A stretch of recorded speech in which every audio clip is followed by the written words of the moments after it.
Understanding flight delay, a guide for English learners. Hello everyone. Today, we're going to explore a common but sometimes confusing phrase in English: flight delay. Whether you're traveling or just curious about the language, understanding this phrase is incredibly useful. Let's dive into what it means and how you can use it in everyday conversations.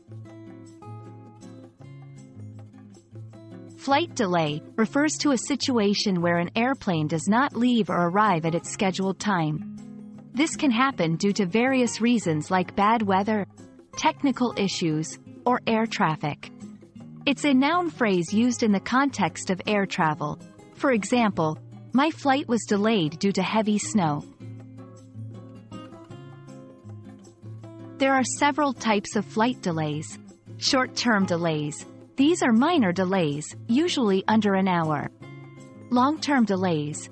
These can last several hours and might require passengers to wait in the airport for a long time. Overnight delays.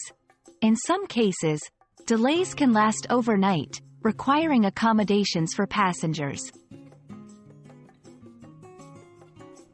Here are some examples of how to use flight delay in sentences.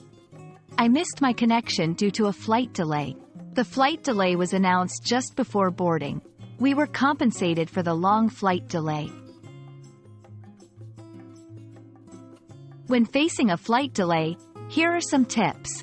Stay informed. Keep checking the flight status. Ask for assistance. Speak to airline staff for help and information. Plan ahead. Have a backup plan in case of long delays. Flight delays are a part of air travel, but understanding the term and how to deal with it can make your travel experience smoother. I hope this video clarifies what flight delay means and how you can use it effectively. Safe travels and happy learning!